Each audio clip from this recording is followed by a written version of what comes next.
Hey guys, Bill here. Just wanted to invite you into my morning practice session. I'm not going to say as much on this video. I'm just going to kind of play through some of the stuff that I like to practice, and hopefully it's entertaining for you guys or educational in any case. So the first thing I'm going to do is kind of a combination of technique stuff and repertoire stuff. So that's like songs like Dream Theater, Eric Johnson, Joe Satriani, stuff that's very technical. It kind of keeps the chops going, but it also is stuff that I like to incorporate into my live sets at different times. So it's just good to kind of keep in my bag. The first song actually I haven't done in a while. It's a Dream Theater song called Overture 1928. So I'm just going to play through it. I may pause at a couple of spots to grab a section. But again, just taking you through a little bit of what I practice, how I practice. Hopefully you enjoy it.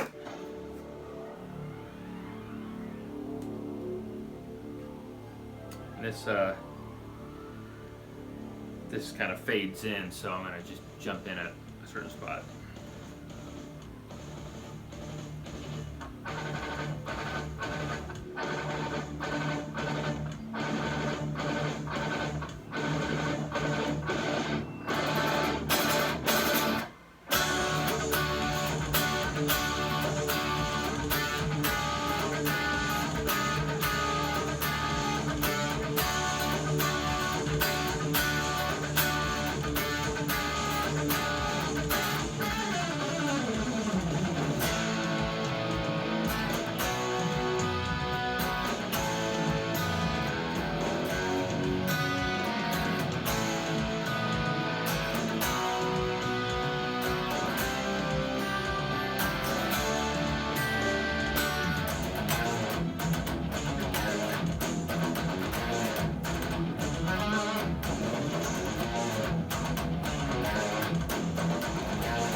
Yeah.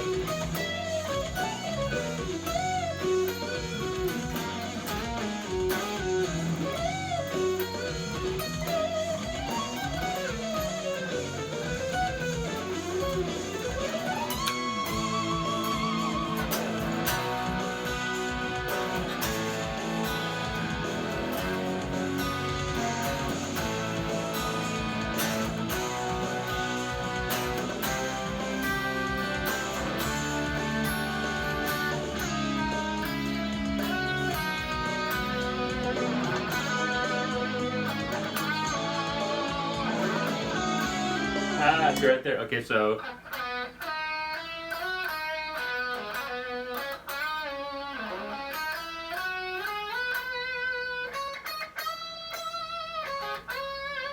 Alright, let me grab it from right there.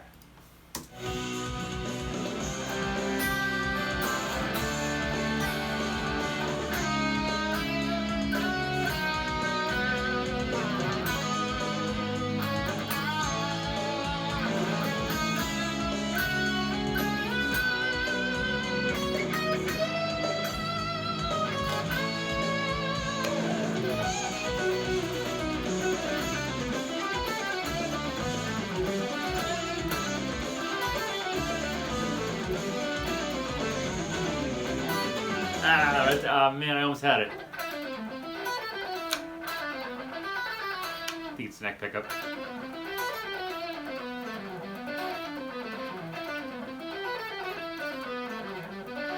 Okay. Alright, let me grab that part. Straight.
that part actually starts the next track in the album. Anyway, I had a couple of bloopers, but that's exactly what I'm talking about. Just trying to keep up with the licks.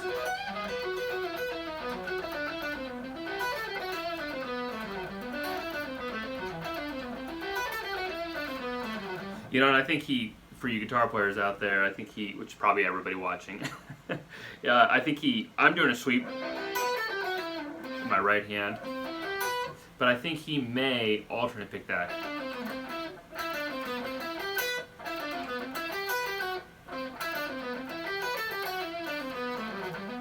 Even right there. Yeah, that's tricky. The alternate picking, in theory, you have a little more control, and you probably do. Sweep picking, you can get a little laggy with a lick like that, and your rhythm can get a little sloppy. But technically easier to play, but you can easily be sloppy. So I may have to mess around with doing that with alternate picking. Anyway, moving on to the next one, I'm going to go ahead and do Satch Boogie, which I've actually done some lessons on this song. If you look at, I'm here on my YouTube channel. It's labeled under Sixth String Conservatory, but it's also part of the same YouTube channel. It's basically my lesson site. There's 3 parts to it. It takes you kind of through the whole song, for those of you interested. But I've played it, I performed it many times.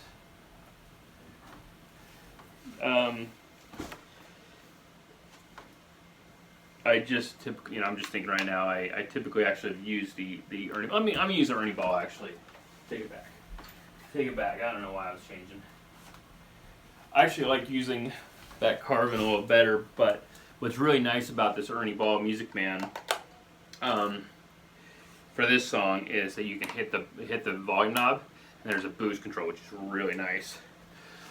So I'm going to switch legs here. I feel like the Petrucci stuff, you got to have it on the left leg, but for Satch and other stuff, you can get away with like this. Anyway, I'm going to shut up now and play the song. So I've got a backing track here.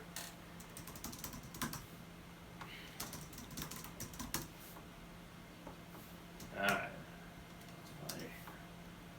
Satch Boogie, where are you? There we go. Official backing track. Nice. Okay. Anyway, as I was saying, so I performed this quite a bit. I did that lesson series on it, but I still have to play it to keep it all up and keep it in my head. Like standing up for this, but oh well. Here we go. One more time.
See if I remember this section.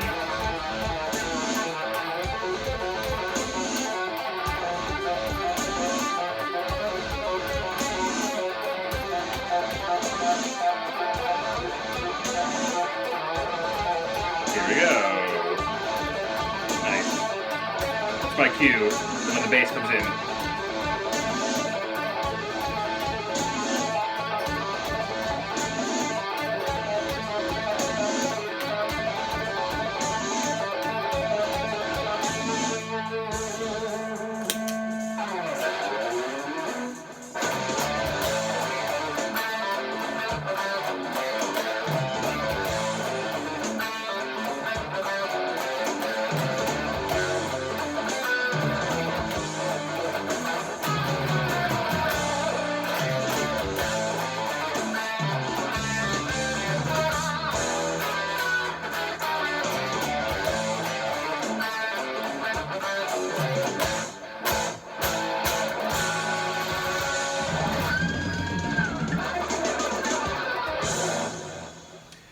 Alright, so first off, I'm out of tune.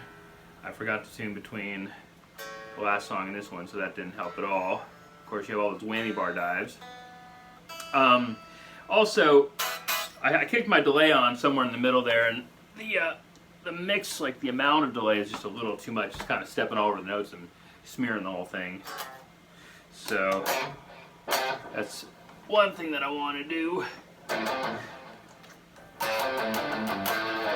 Also, I kicked on, he uses a flanger for that finger tap section, which I don't have on my board right now, but I do have a Mulan chorus, which actually does a pretty darn good job of imitating that effect. So critique kind of stuff that I would do right there as far as, if I'm practicing, I kind of spot check certain things. I kind of blanked on a couple spots, like let's see where it is. Where is it? So we're trying to run the solo. It's like, you kick the delay off for now.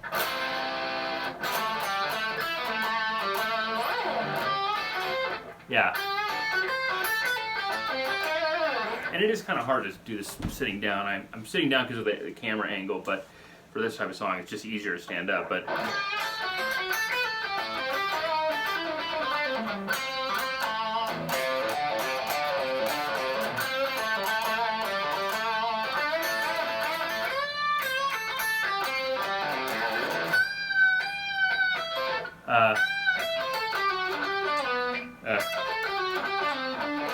see, it's less of hitting the right notes, it's just remembering the right notes.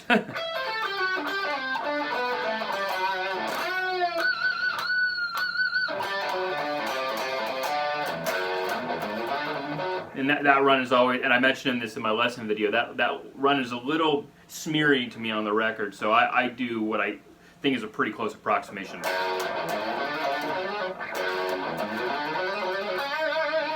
Something like that.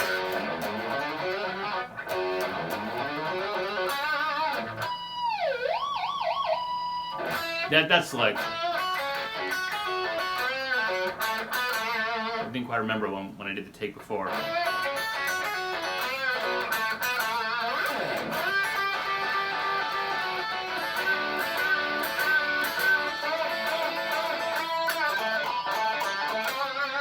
And this part's all, you gotta be so exact, and this, as much as I love this knob here because it switches the guitar to a piezo if I've got another line plugged in for the piezo, it kind of gets in the way when I go right here for this. So that's sort of my complaint about this guitar.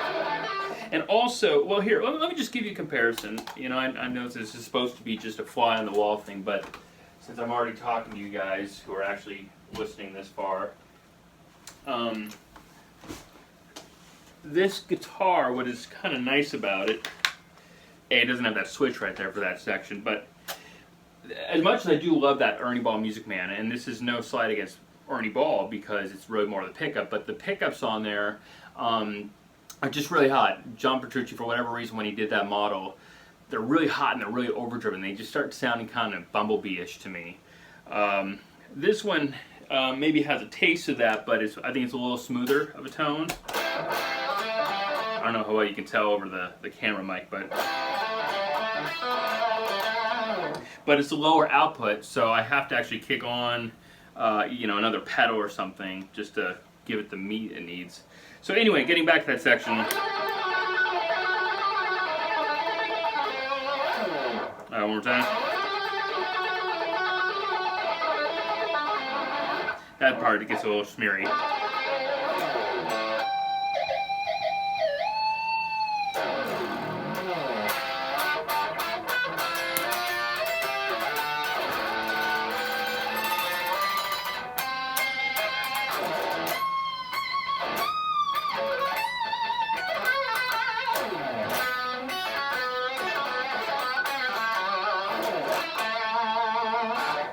Anyway, so what I'm feeling right now is I'm having like pull the notes out. So these are the kind of things I try not to get my practice sessions too turned over into tone, but you know, you notice these things in different guitars. And then we're into the finger tap section. I felt good about the finger tap section, so I'm not going to go over that. But basically, you know, for that kind of a song, I just do a little spot checking. And those are kind of the major spots in that main solo. Hey guys, sorry about that, got cut off there. So the next thing I would do in a practice routine is work on one of my songs. You know, spot check certain things that maybe I'm just not feeling good about, or just things I need to work on. So this is a song called Air, and specifically what I'm looking at is the B section. So right now on the recording, the lead line goes, and then we have like that's like a call, and then there's a response, like with another guitar, like there's another track going. So we have.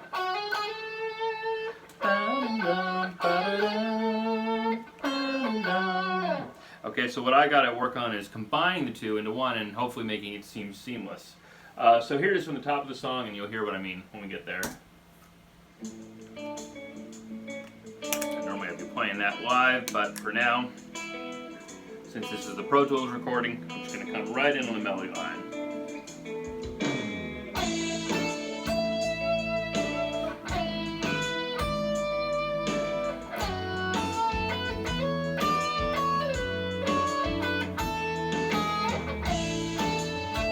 My delay on.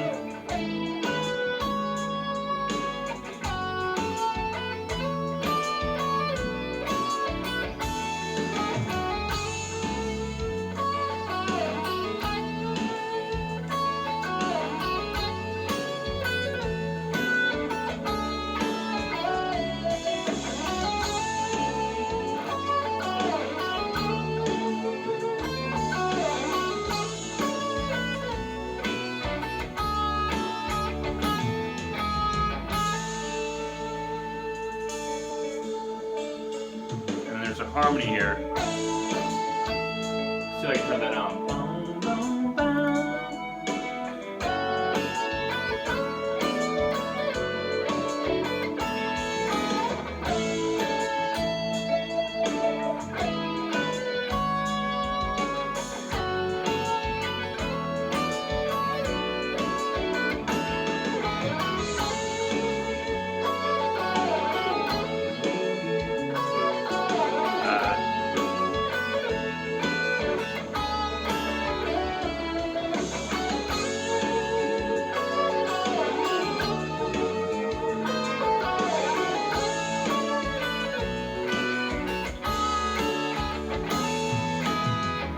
Come on here.